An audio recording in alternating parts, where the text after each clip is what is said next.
My name is Zainab Abdullah, and this is my presentation on environment in the news. So, on March 17th, 2019, there was a fire that was located in Deer Park, and the fire originated from the Intercontinental Terminals facility. So, this was in an area that was home to many residents, and many citizens in the Texas area lived there. Due to the fire, the air quality became hazardous for its nearby residents. Furthermore, 21 million gallons of water have been found to be potentially hazardous and contaminated.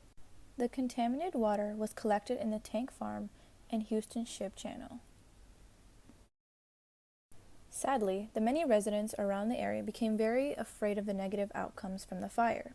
They also soon began to question the safety of them and their families. One resident in particular wanted to investigate the many unanswered questions of the safety of the people that were now being challenged because of the fire. A resident by the name Kirk McDaniel wanted to find out what chemicals were being stored near his Deer Park home. Sadly, after a month-long process, only a few results were found. In this slide, the location of the fire is shown, and its effects and how far they spread out to other parts of Texas. In the image on the far left, it shows the fire's location. Furthermore, the image on the top right shows how far the effects spread out. As you can see, it mainly surrounds the Deer Park area. However, in some reports, it is said that the smoke has reached the southeast side of Houston, which can be seen on the bottom left corner of that second image. The third image, which is found on the bottom right, shows how chaotic and how big the fire was. Now, there are many causes for this fire. However, the two main ones were the company's tank farm in Deer Park didn't have an emergency remote shut-off valve. So as the chemical was spilling out in thousands and thousands of gallons, there was no valve that could stop it. The chemical that was pouring out was called naphtha, which is a highly flammable chemical. This chemical was also spilling out 30 minutes before it even caught on fire. Sadly, the second cause for allowing this fire to get out of hand was there were no fire alarms that went off to alert the workers that there was a problem before the leaking chemical erupted.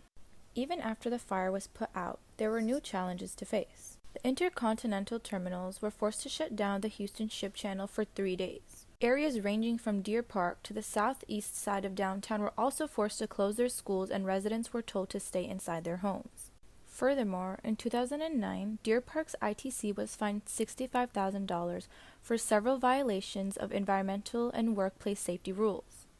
So when Harris County District Attorney Kim Ogg filed 5 criminal cases against ITC, which each could result in a $100,000 fine.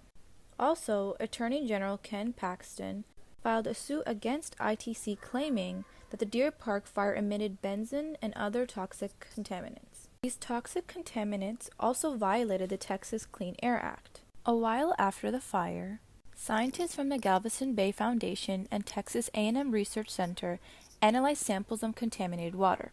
The results showed that it is uncertain whether the pollution will dramatically affect human or aquatic life. Now going back to Kirk McDaniel, the Deer Park resident, he requested the Tier 2 reports for 17 different facilities ranging from 2015 to 2018. Sadly, his request was rejected. However, his attorney said that he could obtain reports from the local emergency planning committee in his area or from the facilities themselves. After several failed attempts, McDaniel finally received a Tier 2 report. This report was a 2018 report from the ExxonMobil facility in Baytown. However, this document was more than 600 pages, very technical and overwhelming. Even after obtaining the reports, it was very hard to understand what chemicals were being hidden in his area. Till this day, resident McDaniel still doesn't know what chemicals are stored in his neighborhood.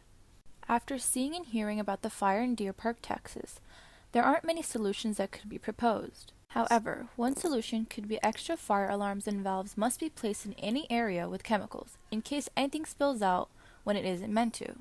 Another solution that could be a bit harder is cutting back or switching the chemicals that are being used in such facilities, especially near residential areas. Lastly, there should be an easier way for residents to obtain information about the chemical facilities near them. Even future residents should be allowed to see those reports to ensure they have read and understood the area that they are planning to move into. Finally, on the last slide, all the references and bibliography are found here. The first link refers to McDaniel's story. The second and third links refer to all the causes and effects that happened due to the fire. The fourth link is a timeline, which holds all the events and dates and all the reports. The last three links, which are titled March 20th, March 24th, and April 12th, are links to the water reports. And that concludes my presentation. Thank you.